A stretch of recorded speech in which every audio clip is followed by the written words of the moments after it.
Hi everybody, welcome to Podium Preview. I am Regina G. Piper Music Director Tito Muñoz.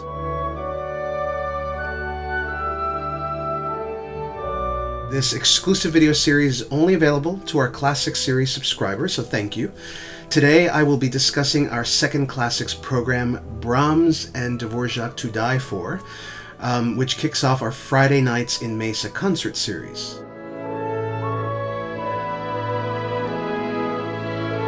We will be performing two well-known staples of the repertoire, Brahms's sunny Second Symphony and Dvořák's beautiful and symphonic Cello Concerto with the incredible cellist Johannes Moser. We begin the program, though, with a fairly new work by the American composer Amanda Harberg, and it's called Soloist. I happen to have my score with me.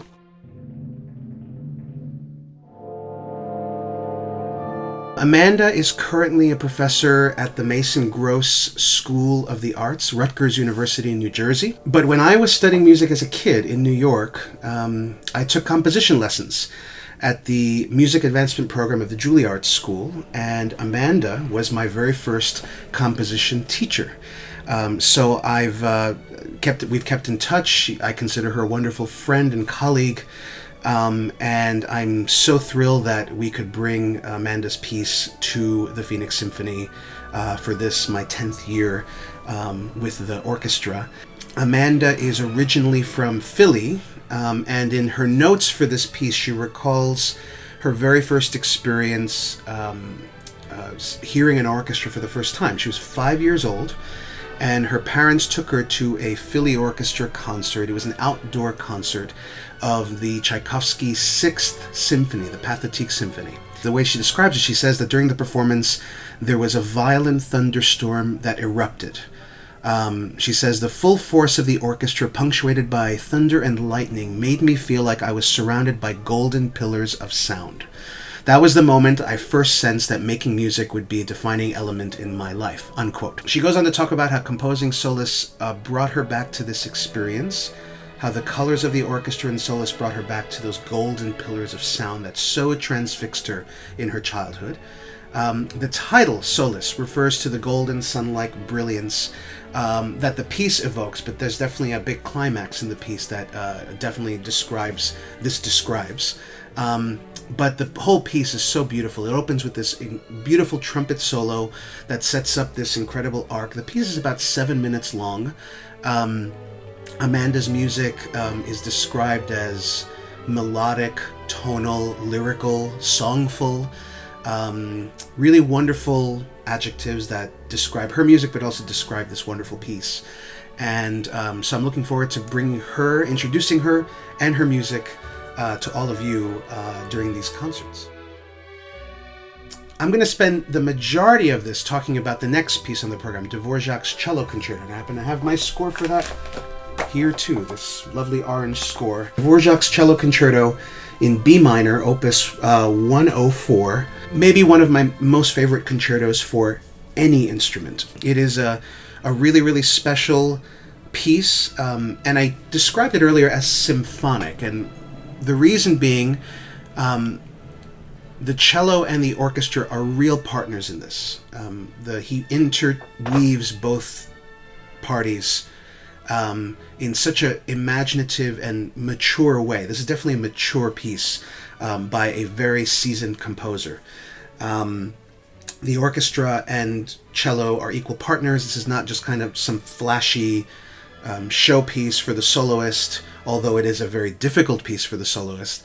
But it's definitely something that is a lot more substantive and really requires a sense of arc and a sense of phrasing from both parties that is essential to kind of give a beautiful rendition. This piece, as I mentioned, he was a mature composer. He was already in his 50s when he wrote this piece. And by that time, he was already one of the most revered composers in the world, not just in Bohemia, where he's from. But what's interesting about this piece is that it was written in New York City. Believe it or not, Dvořák spent a good chunk of time, about 7 years, living in New York City. And he was brought to New York by a very entrepreneurial impresario by the name of Jeanette Thurber. Jeanette Thurber is one of the first major patrons of classical music in the United States of America.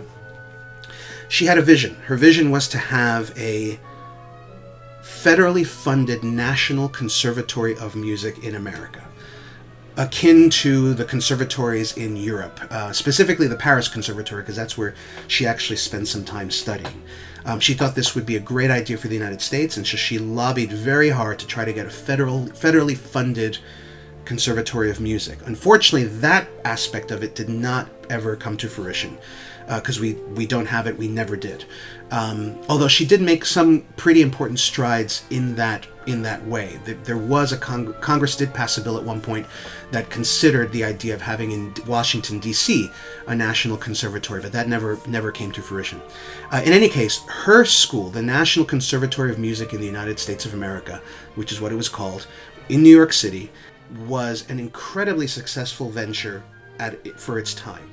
She started out with 89 students, I think. This was in 1882, 1885, something like that.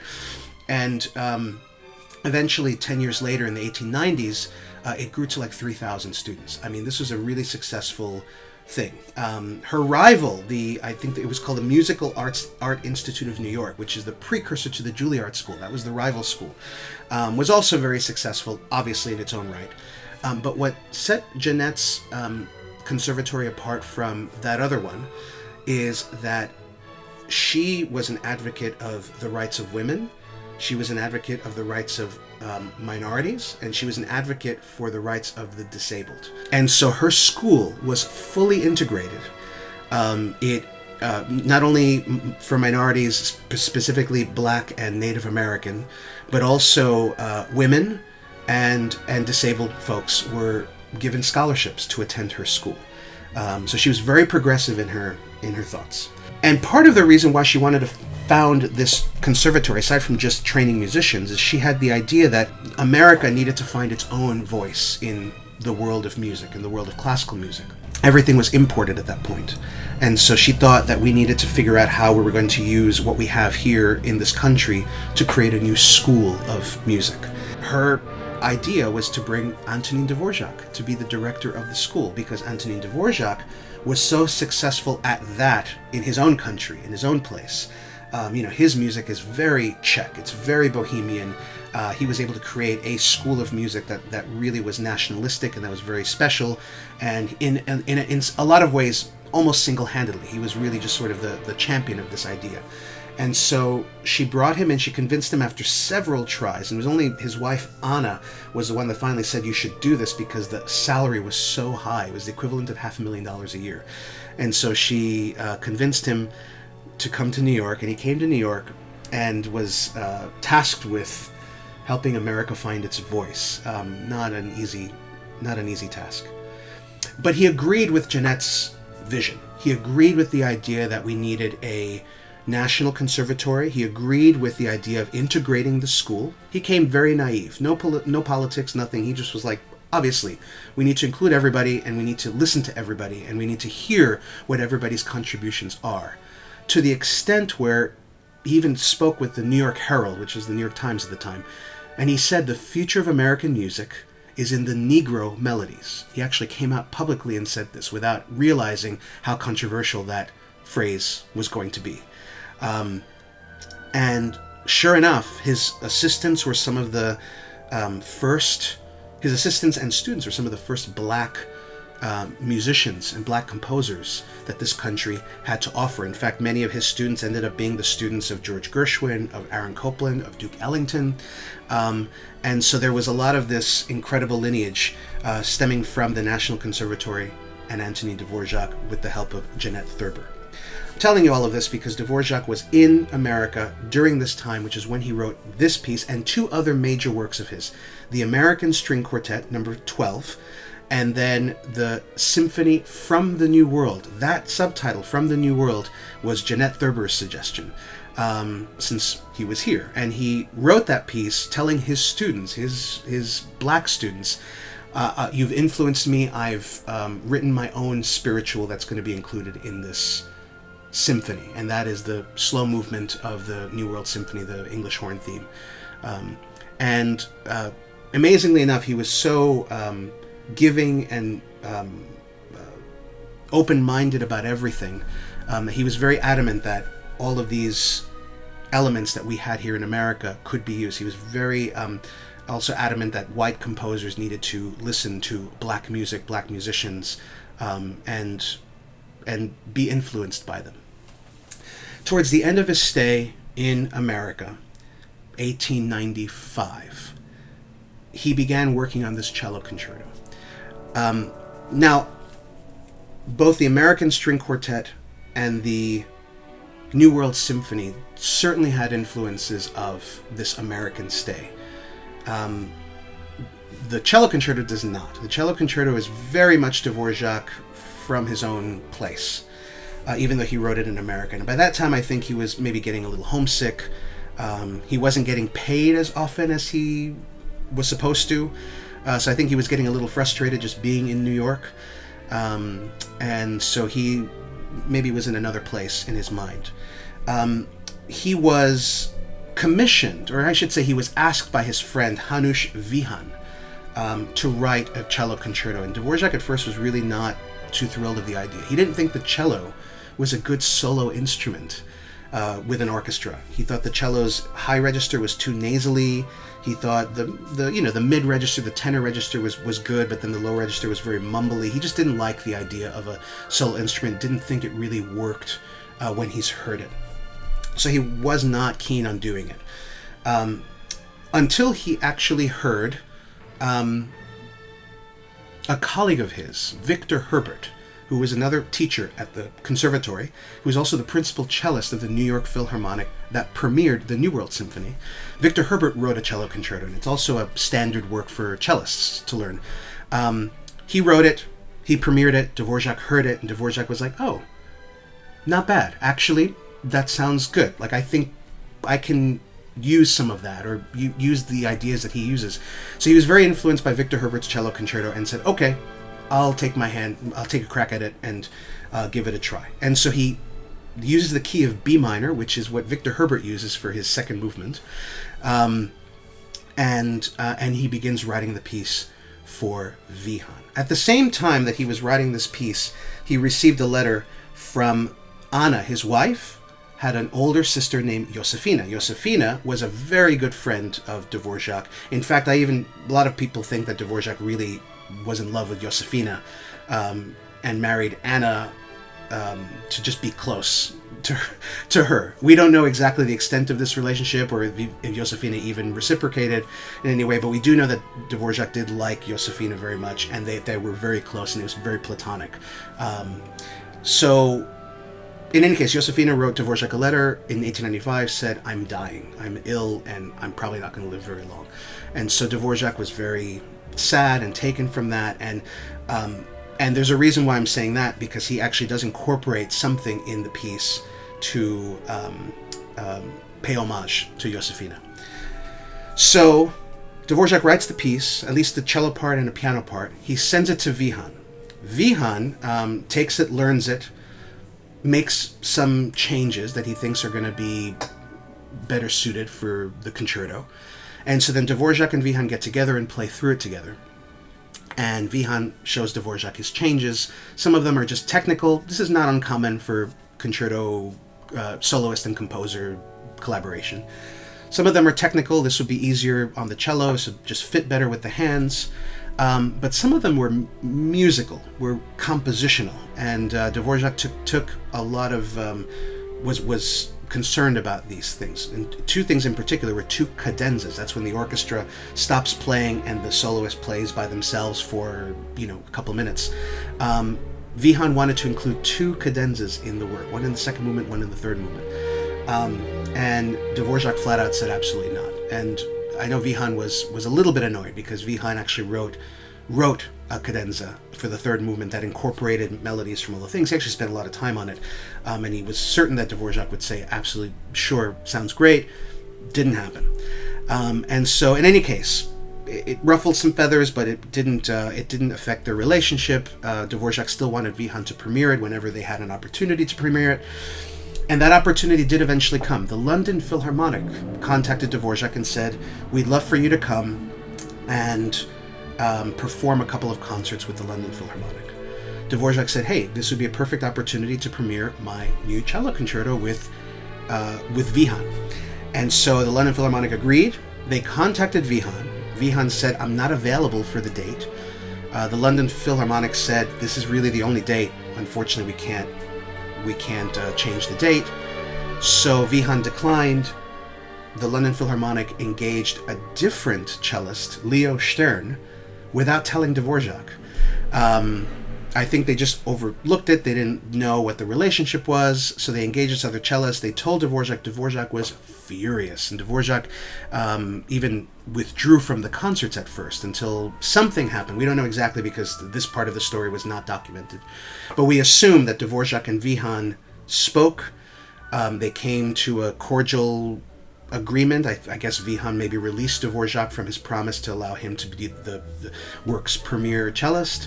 And Dvořák ended up did perform it with Leo Stern, and we know that it didn't affect the relationship between Dvořák and Wihan. Wihan and Dvořák remained friends, and they even performed the work eventually together in Budapest. So their friendship remained. Dvořák got his premiere.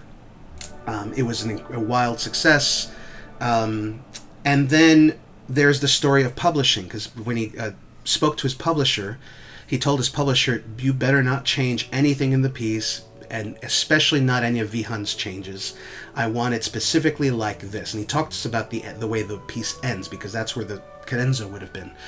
And that's because he, as I mentioned, Josefina contacted him and told him she was dying. He incorporated excerpts from a song that he wrote that was her favorite. The song is called "Lasst mich allein," "Leave Me Alone" in German, with beautiful lyrics. "Leave me to walk alone in my dreams. Do not disturb the ecstasy within my heart. Leave me all the rapture. Leave me all the pains that have filled me ever since I saw him." This is a sort of a love song told from the woman's perspective. And for whatever reason, Josefina really liked this song that Dvořák wrote. All speculation, we don't know, but he decided to include this, excerpts of which appear in the second movement and at the very end of the piece. The very end, the fast movement, ends actually quite slow, and it ends with the solo violin playing the first line of this song, the cello answering, and the cello petering away in a very, very soft, hushed way, with the orchestra then sneaking in and in a few bars expanding to the very end. It is a very unusual, weird way to end a concerto, but it's so beautiful and it's so amazing and so effective. And clearly that was why he told his publisher, "Do not change anything in the piece. The piece is exactly the way I want it to be. Don't add that cadenza. Don't do anything with it," because he adds this song to it. So it's a really, really beautiful homage to his friend. That's as much as we know for sure.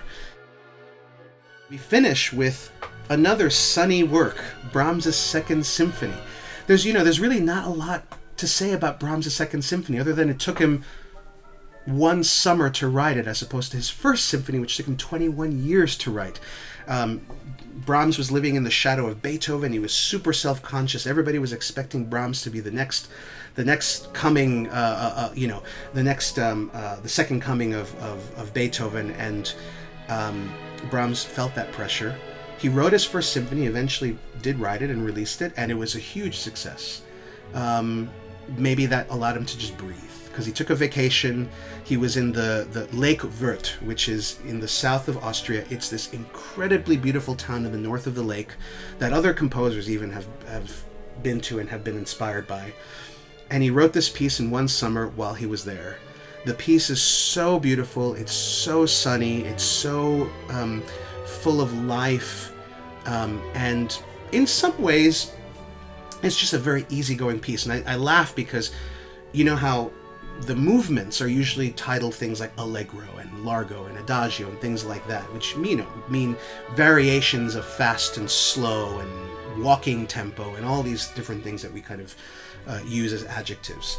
And the symphony, which I have my score here, has all those things. The first movement is allegro non troppo.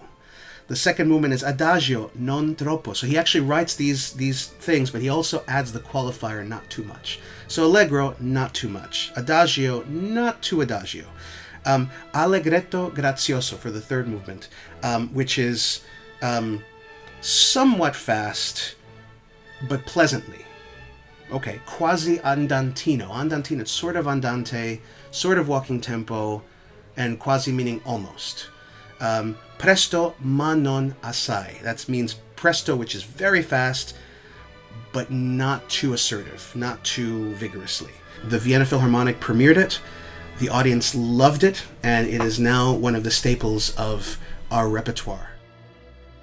So it's a very, very sunny program of Amanda Harberg soloists, the Brahms Second Symphony, and in between the Dvořák Cello Concerto with Johannes Moser I will be conducting, and I'm very much looking forward to introducing all of this music to all of you in Mesa and in Phoenix. So thank you for joining me, and I hope to see you at a concert.